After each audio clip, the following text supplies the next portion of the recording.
अच्छा भाई, एक भाई सवाल करते हैं कि क्या बीवी की बेवफाई को माफ कर देना चाहिए? कर देना चाहिए, पर ये तो बताएं कि उसने क्या बेवफाई की। उनको एक नामालूम नंबर से एसएमएस आए और उसमें उनकी बीवी की तस्वीर मौजूद थी। जब उन्होंने अपनी बीवी से पूछा तो उन्होंने कहा कि ये शादी से पहले की तस्वीरें हैं और अब उनको उस पर शक है। इसके बावजूद भी उसको माफ कर देना चाहिए कि नहीं? ये कहाँ की बेवफाई है? आपकी बीवी पर आपका हक तब से शुरू होता है जिस दिन से वो आपके निकाह में आई है जी। बल्कि ये तो वक्त अपनी बीवी के साथ सपोर्ट में खड़े होने का है। ठीक ये है। तो साइबर बुलिंग है, ये हरासमेंट है। उसकी तस्वीरें मोबाइल के गुम होने से भी, लॉस्ट हो जाने से भी आ सकती हैं, या हो सकता है उसने किसी को खुद भी भेजी हो।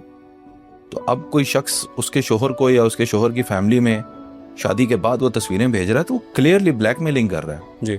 शोहर को चाहिए कि फौरन अपनी बीवी के साथ खड़ा हो जाए और उस शख्स को उसके अंजाम तक पहुंचाए, उसकी NCCIA में रिपोर्ट करवाए और उस शख्स को आड़े हाथों ले। और अपनी बीवी को ये कतन, ऐसा वो कह रहा है बेवफाई है, बल्कि ये वक्त उसको सपोर्ट करने का, उसे बताए कि मैं तुम्हारे साथ हूं, तुमने कुछ गलत नहीं किया। इसमें क्या गलत किया है? सर, शक तो दिल में बैठ गया ना। कोई शक दिल में बिठाने की जरूरत ही नहीं है। इससे वफादार औरत उसको मिलेगी नहीं। ये मेरा पैगाम दे दें उसको। वो कैसे सर? इसलिए कि उस औरत को भी, अगर फर्ज करें उसने खुद भी भेजी थी ना, तो उस औरत को भी अब पता चल चुका है कि उसके शोहर को उसके माजी की कोई झलक पता चली है। वो सारी जिंदगी अब उसकी लॉयल रहेगी। याद रखें, औरतों का माजी जैसा भी हो, वो अपने शोहर के साथ कभी भी रिश्ता खराब नहीं करना चाहती। ठीक है। तो उसको चाहिए कि अपने बीवी को सपोर्ट करे, उसके साथ खड़ा हो जाए, इस तरह खड़ा हो जाए कि जिंदगी में कभी इस बात का नाम भी ना ले फिर। सही। और अगर उस शख्स ने तस्वीरें जो हैं वो इसकी फैमिली में भी भेजी हैं, तो किसी को ये जुर्रत नहीं होनी चाहिए कि उसकी बीवी को कहे कि आपकी तस्वीरें या आपका ये मैटर। अपनी बीवी को इस वक्त सपोर्ट करने की जरूरत है। रह गई बात, आप कहते हैं कि शक आ जाता है, जी वो पहले कैसी थी। जी। आप अपने भी गिरबान में देख लें, आप कैसे थे। तो पहले को तो छोड़ ही देना, आपने तो बात उस दिन से शुरू करनी है जिस दिन से निकाह में आई है। सही। इसको अगर वो इस तरह से लेकर चले ना कि वो कभी जिंदगी में उसको बताए बिना ना किसी शख्स को उससे बात करने दे और कभी जिक्र ना करे, और थिंग्स विल गेट नॉर्मल।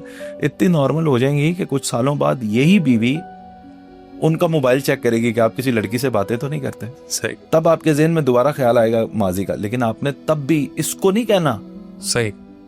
इस कदर उसको इस चीज से राहत और सुकून देना। देखें, वो मर जाएगी कोड़ कोड़ के बेचारी।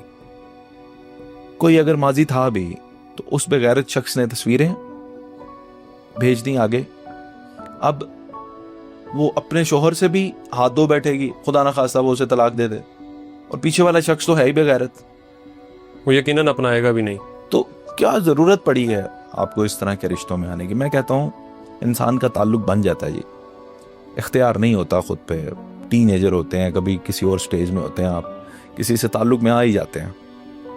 कभी ये गद्दारी ना करें कि आप उसकी तस्वीरें लीक करें, उसको ब्लैकमेल करें, उसको कहें कि मैं ऐसा कर दूंगा, मैं वैसा कर दूंगा, या वो आपको कहे ऐसा कर दूंगी, वैसा कर दूंगी। ये घटिया तरीन इंसान की निशानी है। अगर आपने एक नाजायज ताल्लुक बनाया ही हुआ है, उससे भी नाजायज काम यह है कि उस शख्स को ब्लैकमेल करना। अगर अब वो नेकी के राह पे चल ही पड़ा है, कोई अच्छा काम कर लिया उसने, अब उसकी जिंदगी बदलने वाली है, तो आप बर्बाद करने आ गए। सही। तो ये तो मेरा ख्याल है कि वो इब्लीस से भी आगे की सोच का बंदा है, जो किसी का बसता हुआ घर उजाड़े। वो कैसा शख्स हो सकता है? बल्कि जिससे मोहब्बत हो, जिससे आपने प्यार किया हो जिंदगी में, अगर आप उसको खुश देखें तो उसकी खुशी में खुश हों। सर, खुसूसन ख्वातीन को आप ये मैसेज नहीं देंगे कि इस नौबत तक पहुंचे ही ना, ताकि बाद में मसाइल ना पैदा हो? कोई भी बच नहीं सकता नरोज साहब, मेरे कहने से कौन रुकेगा। मोहब्बत की नहीं जाती, हो जाती है तो हो जाती है, हो जाए तो रुकती नहीं। लेकिन लिमिट्स भी तो कुछ हैं। कोई लिमिट नहीं है, इसकी लिमिट नहीं होती। हाँ, बस समझदारी एक लिमिट। देखो, अगर आपको पता हो मोहब्बत में आपने किस हद तक जाना है, बस ये लाजमी याद रखें, क्योंकि कल कुछ भी हो सकता है। और जिससे एक दफ़ा मोहब्बत हो गई हो, उसे दुख नहीं देते, चाहे वो आपके साथ है या नहीं, उसकी खैर मांगते हैं। महबूब का महबूब भी महबूब होता है। सही। उसको ना छेड़े ना, उसके लिए बस दुआ करें। अल्लाह सबके लिए आसानियां पैदा करे। कम था।